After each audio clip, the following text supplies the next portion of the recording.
cắn một thuốc rồi đâu mấy nè mà nó mình lấy nhau cắn đó cho nè thuốc cho YouTube tiếp anh nam mà nam ê cho cắn đó vậy anh này nhớ vào đó nè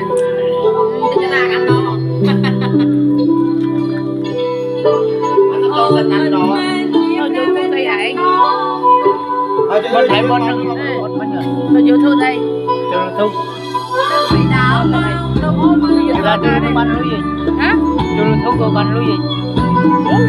đi chào tôi bắn lưới chi nè vậy ta thưa tôi có YouTube để họ lưới ta nó phải